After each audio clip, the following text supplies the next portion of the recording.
Very good morning to each one of you here. I'm Arun. I represent the state of Gujarat of here. First of all, thanks to ET Times for the Energy Leadership Award ceremony that is done yesterday, and also to the wonderful program that has been taken up here. So it's been a pleasure to be here in Delhi. A pretty cold morning, but then I think we need to heat up the seats right now because we have a long day to go right now. I'm here to present before you the strategic blueprint for a future energy transition. I come from a state right now where we just concluded with the fourth edition of the Renewable Energy Global Invest Meet, which was graced by the Honorable Prime Minister of India, and as well as the concluding sessions were done by the Honorable Vice President of India. We did have about 10 states participating with 10 chief ministers, and all the energy ministers of all the states were present. We had a participation of about 65,000 people and had about 42 sessions that were held. A lot of brainstorming on what needs to be the roadmap ahead, and we just start from here.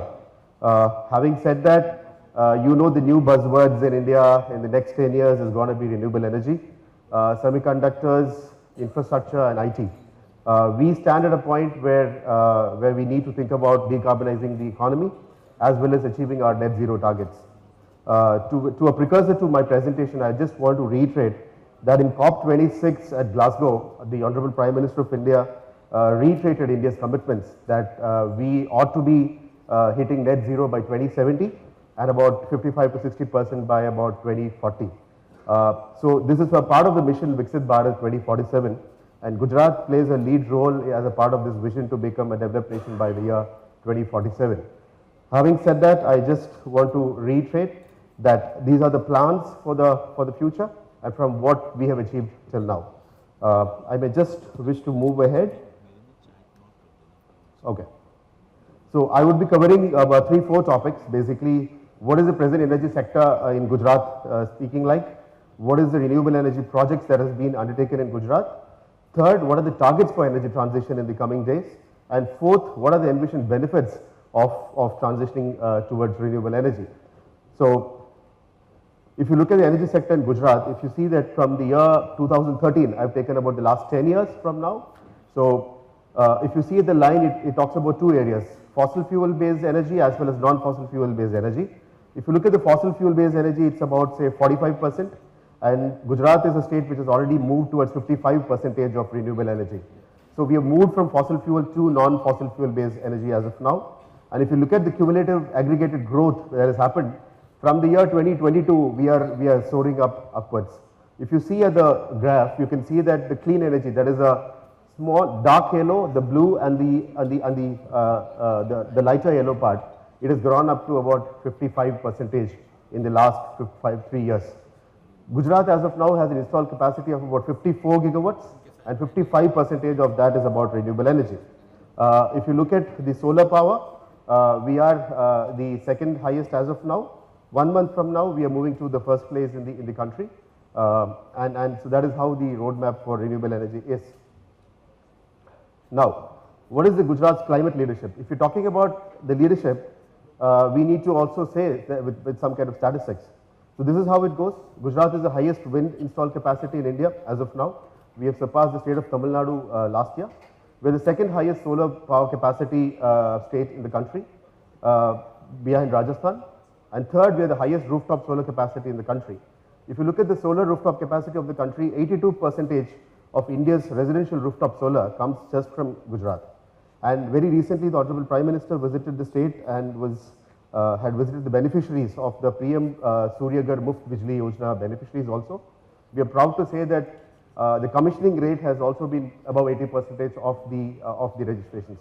We have registered about close to 11 lakh, and we have started commissioning 4 lakh houses already in about 3 months' time. So that is a success story of how it is. If it is about green hydrogen, the commitment to the country is about 5 million metric tons per annum by about the 2030. And Gujarat has already committed 3 million metric tons per annum of green hydrogen in the coming 7 years from now. In this parlance, we have already allocated 2.62 lakh square meters for the establishment of green hydrogen parks in the state of Gujarat. and we intend to produce about 130 gigawatts of renewable energy from green hydrogen production alone, apart from our mission 100 gigawatts that has been launched very recently. So that adds to about 230 gigawatts by the year 2032. If you look at the Gujarat Power Corporation's contribution of the total installed capacity of renewable energy of about 27 gigawatt that has already been done, our contribution as an individual company has been close to about 5% on this. And apart from which, we have all the private developers who are taking up this thing. We are also thankful to the Ministry of New and Renewable Energy for according the sanction for the latest 500 megawatt of offshore wind very recently that has been allotted to the state of Gujarat. Again here the state of Gujarat and Tamil Nadu have been having a very successful wind study that has been taking place. So we are looking forward for the 10 gigawatt offshore wind, but the time frame would be about 10 years from now, because offshore wind is a novice ecosystem in India, and we are gearing up for the SECI bid which has happened for about 500 megawatts in the days to come. So that is how we stand here. What has been the contributions of the Gujarat Power Corporation in terms of renewable energy? The first solar park in India was established in a place called Charanka, that is on the northern part of Gujarat, with an evacuation tied up with the state transmission unit. The power purchase agreement that time was a big buzz, like why is the state government buying power at about 15 rupees per unit? And now if you see the tariff rates which has come down from about 8 years from now is just 2 rupees 73 paise. So this could not happen otherwise if we had not established this Charanka ultra mega park. This was the first park that was established in 2012 with about a capacity of 730 megawatts, and now it's booming to about another 1000 megawatts from the days. This is the second park which we did in the year 2021. This is Raganesada Ultra Mega Park, Mega Solar Park, which had a tie-up of about 2.64 rupees per kilowatt hour for 25 years. So this is going to stay for 25 years at this rate. So this is how the evolution of Ultra Mega Solar Park in Gujarat started. If you look at the impact, I just already told you, we had a power purchase agreement of about 15 rupees in the year 2012, and this is what we stand today. It's about 2.64 rupees. And in the days to come, when the bids are going to be higher, it's going to go down. Very recently, I'm also in charge of DISCOM. So where under PM Kusum, we received bids as low as 1.09 rupees. But it did not take off because of the negotiations and reverse auctions. But we still could manage a PP of about 2 rupees per unit. Okay, this is another one which is of notable interest. This is a place called Modera. Modera is a village about 100 kilometers from Ahmedabad. So this is officially declared as India's first solar powered village. So it was done in the year 2022 by the Gujarat Power Corporation. This village runs entirely on battery. So how we could do it is the morning time, whatever electricity is being produced is stored in the battery, and then we leave it onto the grid. The entire village runs on battery in the evening times. All the members of the village have become prosumers now. None of them are net consumers, all of them are net producers of electricity. 90% of the residents' electricity bill has become zero. We are trying to get it to 100% as of now. So this is a model which was already spoken in G20 and multiple forums. But what is the biggest challenge is the round-to-clock energy. So we are looking at RTC because it cannot just work on a standalone grid. What we are doing is we are also lighting up this sun temple, which is the second famous sun temple after Konark. So the illumination is already done from the grid energy which is stored in the battery. And the battery is initially we started up with 6 megawatt grid connected solar. We are increasing it to 10 megawatt, which is the village requirement. And this 15 megawatt hour has been again increased to 60 megawatt hour in the coming days, because the requirements are increasing from 500 households to another 1000 households. So from Modera, we are moving on to a village called Sujanpura right now. We are also planning for a long duration energy storage. So the time has come from where we migrate from battery energy storage to long duration energy storages. We are looking at multiple models, vanadium, apart from lithium and cadmium also. We are in tie-up with the Long Duration Energy Council based at Brussels, Belgium. So they have also taken up a study on this. And there's a huge debate which is going on today in the US at the New York Climate Week. So after this, we are also planning to shift it from DSS to LDS. Okay, this is of peculiar interest. Gujarat Power Corporation is a nodal for the 30 gigawatt Khavda Energy Park. If you look at it, this is the world's largest solar wind hybrid park, which will be producing not 30 gigawatts, but will be producing 37,000 megawatts of renewable energy. Close to about 50% would be from the private sector, and about another 50% is going to be from the public sector. There are about 7 PSUs who are working on this, and 2 major private sector agencies which are working on this. This is officially the world's largest. We've already charged about 3.7 gigawatts by the month of April, and they intend to charge another 6 gigawatt by the end of this year. So about close to about 9 gigawatts would be charged by the end of this year. Since it is ISTS connected, the 37 gigawatt would be established by around 2028 or 2030. What are you looking at is the mitigation out of this world's renewable energy park would be about 58,000 million metric tons of carbon dioxide per annum from this power generation alone. So this volume of energy which is being produced also needs to be evacuated and transmitted to the nation's energy security. So this park officially becomes the world's largest solar park from 3 months from now, and Gujarat becomes India's #1 state in terms of renewable energy production henceforth. I would invite all of you to visit this place because India's biggest turbines are also getting installed there. It is like 5 megawatt turbine, individual turbines are getting installed at a single place. Okay, this is the pilot project for the next transition phase of offshore wind. This is in a place called Mahua in Bhavnagar in the state of Gujarat. The preliminary studies, the coastal regulation clearances have been done. We are also tying up with the Gujarat Maritime Board as well as the Ministry of Environment and Forest for the further clearances. We intend to do a 50 megawatt pilot project on the sea, in which we are planning about say 20 to 25 turbines on sea, which will be connected through undersea cables and evacuation through pooling stations. So once this pilot is done, it starts from 1000 meters away from the seashore and towards the 12 nautical mile zone. So once this is clear, we start off with the 500 megawatt offshore wind project. This is in the advanced stages of clearances. We intend to kickstart this in the coming year by 2025. So this is a representative image of what it is. The survey land where it will be done, this will be almost on the shore, but literally because of the tide it would appear that it is on sea. So once this becomes successful, we roll out the long-term offshore wind projects. So this is how the offshore wind project in the Bay of Cambay is going to be. We've got zone A, B, C, D and E. So this is about 10 gigawatts initially to begin with, and later on to 30 gigawatts. I know that there's been a lot of hustling and bustling between offshore energy which would take off or not. This has been happening from 2015. So with the latest inputs from GNB and NIWE, we are taking this ahead, and thanks to Ministry of New and Renewable Energy that we have secured this 500 megawatt VGF from the Government of India. So this is kickstarting off in Gujarat, and at the later stages in the off coast of Tuticorin in Tamil Nadu would be another 500 megawatts. Green hydrogen pilots, yes, we are doing a 75 megawatt green hydrogen tie-up, which is with the Gujarat GSPC, Gujarat State Petronet, which is being converted to Gujarat Gas. So the land acquisition process is on, and we are taking it ahead. But having said that, about 130 gigawatts of renewable energy would be exclusively produced for green hydrogen production. The testing for solid pipelines, for transportage of stable hydrogen, because you know hydrogen is very unstable.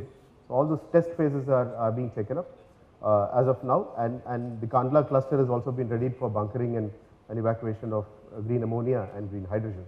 So I do not want to speak further because these are all under planning phase, but I'm sure this is going to take off in some time from now. So what is the target for India about the 2070? We all talk about net zero carbon emissions control by 2070. How do you achieve it? It cannot be just on paper. It has to be a realistic model. So for which we need to at least achieve net 50 by about 2047. So we have another say 20-25 years odd to become net zero. But if you look at the carbon sequestration levels that has been coming down, we have brought it down to net zero by 2030 is about 45% in Gujarat. I would also urge our friends and colleagues and seniors who have come from other states to take up this challenge, because if India does this by 1 billion tons by 2030, that is where we reach about 50%. So it's not just about carbon sequestration, it is about controlling the coal, swapping coal, as well as transitioning by replacing coal with renewable energy. So this is the transition plan of what we are intending to do. By 2030 is 50%, so we are about 45% right now. So this is the plan. So I would talk about Gujarat's Panchamrit targets by the year 2070 and 2047 for a Viksit Bharat and a net zero transition. We have committed about 120 gigawatt of non-fossil fuel energy capacity by 2030. As of now, we stand at 28 gigawatts. We aim to be highly ambitious by 2030 to make it 100 gigawatts. And this 20 gigawatt is a thing which would be depending on what is the matrix that we achieve by 2029. So 55% of energy requirements from renewable energy would be by 2030, and what we envision by 2027 is 45%. So that is how we intend to do. This would also result in the reduction of carbon emissions by 145 million tons. So this is what the academy also talks about, that if it is net zero, it is not just having parks and transitioning, you also need to accumulate the overall carbon sequestration levels. Reducing the carbon intensity by 2005 levels, that was a commitment that we had made at the IPCC and UNFCCC commitments. The next COP would be in Azerbaijan. We have to see what India is going to commit, and that is how we would be achieving it by 2030. For Viksit Bharat and Viksit Gujarat by 2047, we intend that by 90% of the power consumption industries would be from renewable energy. So that is what we intend to do. I'm sure it is not an easy task because you have multiple cycles, you have the flat curve which is needed for a constant power. Obviously the coal-fired power is more rigid and more stable. The solar power comes in cycles where you need to balance it with wind. We also need to bring down the battery storage levels to morning times, because in the night, if you need to produce power and supply power to the industries, we need to have good battery storage systems. Nevertheless, it is an ambitious plan, but this is how we plan and look forward. We also are prioritizing fast-track transition to clean energy sources. So in the recent global RE summit that happened in Gandhinagar, the state government has committed about 100 gigawatts of transitioning, and the private sector has committed about 132 gigawatts of transitioning towards renewable energy. So this would not just be solar or wind, it would be solar, wind, to an extent nuclear also, because a small project is also gearing up on the nuclear side. But yes, the total additional capacity of RE projects in the coming years would be 70,000 megawatts. So this is, if you are in India looking after renewable energy or transitioning, please, you're most welcome to Gujarat. I'm sure the nearby state of Rajasthan is also about to catch up in some days the days to come, because the land scarcity in Gujarat is also becoming an issue for us. So I'm sure Rajasthan would also pick up on those phases, and states like Chhattisgarh and Andhra Pradesh and Tamil Nadu and Maharashtra, Karnataka are also doing equally good on these phases. But this figure, if we need to achieve, we are on the planning phases, and the execution is expected to come very soon. So what is the vision benefits of transitioning towards renewable energy? The first, reduction in carbon emissions. That is the global goal in which the countries in the West, the East, the South, the global North and the global South have been envisioning, that we need to reduce the carbon emissions so that we can make this planet a more livable place. Now, for the enhanced energy security for a guzzler like India, obviously it is a competition between the dragon and the elephant, where the elephant also needs to catch up with the dragon. So this is where we need to have our own energy security. We need to have better transmission evacuation systems. We need to have a more stable grid. We need to integrate renewable energy as well as the conventional sources of energy. So for the enhanced energy security, we need to transition towards renewable energy. For the sustainable economic growth, of course, we have a dream of becoming the third largest economy from where we are the fifth largest economy. So if we need to do that and sustain that, that is more important. Achieving a target of becoming third is not only possible, but sustaining it at a higher level is more important. For that, to have a robust industry, to have a robust energy sector is the most important criteria that we look at. And fourth is obviously the health benefits. I do not want to comment further because we live in a place, Delhi right now. So if we want to have better health benefits, we need to transition towards renewable energy, control our coal emissions, control the gaseous emissions, as well as come down heavily on how we live. And the fifth one is a global leadership. For India to become the pole position or to be in the top three, we need to be having a very good energy security systems. And that is where we actually bring the Panchamrit goals into reality. So without further delay, I will not take much of my time because I'm done with my time. Thank you so much for the patient listening. Thank you. Shri Babu, we'll request you to please remain on the stage. Thank you very, very much. Sudhir, could we request you to please come forward and help us with the felicitation ceremony? Shri Babu, thank you very much for sharing your transformative perspectives as we say the Panchamrit targets and more.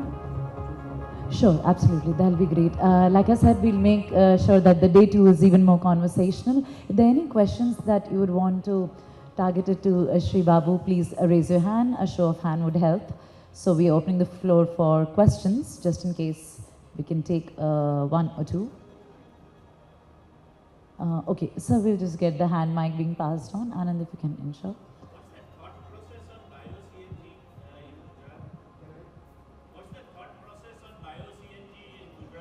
Okay, I'm sure that's a very relevant question. There has been a huge focus on biofuels, ethanol, bio-CNG in the days to come. Unless until we have a blended mechanism for blending in the CNG systems, we cannot take it ahead. So we are just looking at sugarcane, biomass, ethanol and bio-CNG in the days to come. Gujarat is also planning for a biofuel policy in the days to come. So we had very recent input from the state of Chhattisgarh also. We had our esteemed colleague very recently in the RE Invest. So the policy which has been adopted in Chhattisgarh and Maharashtra has been more towards biomass and sugarcane. So as of now we are trying 2% blending in NTPC covers and also with Gujarat gas that is happening in the CNG mixture in Ahmedabad. But to have a comprehensive scaling up of this, we need to have a very comprehensive policy. The state government is very aggressively thinking on this. And I'm sure in the days to come for CNG, PNG, ethanol blending and biofuels, we would come up with a comprehensive policy on this. So maybe quite expected in about 6 months or 8 months in the time to come. I hope I've answered you. Yeah. Thank you. We can take one last up. Yes.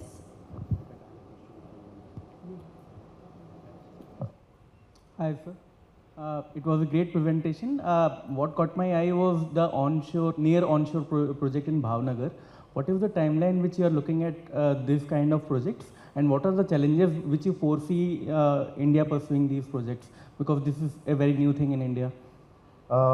Very pertinent question. The point is, offshore wind has been a point of discussion since say 2015. It's been about 9 to 10 years since it was being discussed. The preliminary studies were done all over India. The roadmap was also clear. But none of the foreign players, because it's a very novice field where India doesn't have that knowledge of just going right there. So we were being handheld by the Danish, by the Norwegians and by the British initially. So these studies were taken up and these data is already there. We've got our clearances from the Government of India, and the local Gujarat Maritime Board is also taking the presentation of this one. We did try to install those turbines which we already have it on the shore in Bhavnagar. So this would be say another 1000 meters into the sea. The challenges is the kind of pilions that you need to put up in the sea. So this we have tied up with Engineers India Limited here in Delhi.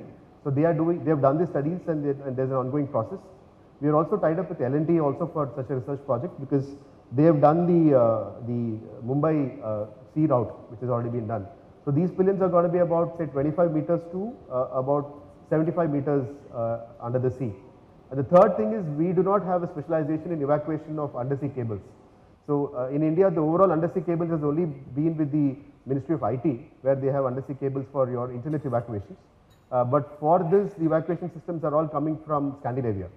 So we are already in advanced stages of discussions with them. Of course it will be a bid based and tariff based tenders. But the know-how and technical issues are the biggest challenges. We did try a pilot of laying cables and all deep because it has to be opened up. The seabed needs to be ripped up and then the cables are put down. And there is also something called a floating station, pooling station that needs to be erected out there. So from there, the pooling station on sea has to be dragged through commission cables and then it has to be brought down on the shore-based evacuation system. So that would be another say 120 or 66 kV or 33 kV. So that is a big challenge. From the sea to the shore, about 2 kilometers of undersea cables is one of the challenges, and erecting a pillion structure and then erecting a turbines on that. Third, we do not have manufacturers who have the experience of a sea-based turbines and structures in India. So the entire industry is gearing up to import that initially and then learn the technical know-how of transfer of technology based on that. And the fourth is they have alternate systems like floating turbines and all, but that is a little bit more advanced. which we cannot afford to be right now. One advantage is the final decision from the government, and second is the interest of the entire world that has shown interest, right from Vietnam to Britain to the US, where they have asked for a committed period of about 10 years of committed work that they require in India. So that thing has been tied up. So hopefully we expect these bids take off, and the last 10 years of discussion, hopefully we want to see it on rolling out on ground. Of course, it is a very, very expensive project. It is a time consuming project, but let's be hopeful that it takes off. Yeah, thank you. Thank you. Mr. Babu, I'm sorry, but you didn't answer his question. His answer was, what is the timeline involved? And that's also something I wanted to ask. For both the nearshore project and the offshore wind project, I mean, I know it's a kind of a long shot, but you know, assuming everything goes on track, what is the broad expected The year 500 megawatt project, the offshore which we got, the viability gap funding which we received, that would take about 6 years. That is the thing. And the nearshore project which we are planning, we are expecting it to happen within the next 1 to 2 years. So that is the time frame as of now. Okay. One question that I wanted to ask is, you know, there were too many numbers in your presentation. You said 27 gigawatt is the current capacity. You setting up additional 30,000 megawatt. Then you're also setting up in the coming years, you're going to have around 75,000 megawatt. And then you also said in the long run, we plan to have 130 kind of gigawatt of RE. So it's slightly confusing. Okay. Can you give a timeline as to Yes. how much are we planning? So, and also, if I can add, what's the broad kind of investment that we are looking at there? Where will it come from? You know, how comfortable are you on that front too? So what Gujarat has committed in the recent Global RE Summit is every state was asked to commit what is the amount of renewable energy that you're going to do. So Gujarat has committed 100 gigawatt by 2030 for just exclusively renewable energy. And we are also aspiring that we would add up another 20 gigawatts if it is permissible. The other 130 gigawatt which I spoke is for exclusively for green hydrogen. So green hydrogen also has a mechanism where you need to produce a lot of RE renewable energy. So we have not added up the renewable energy for solar wind, that is separate. And for green hydrogen exclusively it would be 70 plus 30 plus another 30. So that's 130 gigawatt would be exclusively for green hydrogen, and another 100 gigawatt plus another 20 for renewable energy. So that is the time frame. Investments, I cannot comment on this because you know what are the kind of investments that need to be coming. Of course, it is not just the government sector. 85% is from the private sector and 15% from the government sector, because we need to create a lot of robust evacuation and transmission infrastructure. Because having such a large discussion on RE cannot be successful without having a proper evacuation systems. So we are in touch with CTUIL, we have signed an MOU with PGCIL also. So in the coming next 5 to 6 years, the biggest challenge is going to be evacuation and transmission. So we are all planning for huge 220 kV substations in multiple phases. But yes, we hope parallelly to the RE mega projects, the evacuation infrastructure will also come.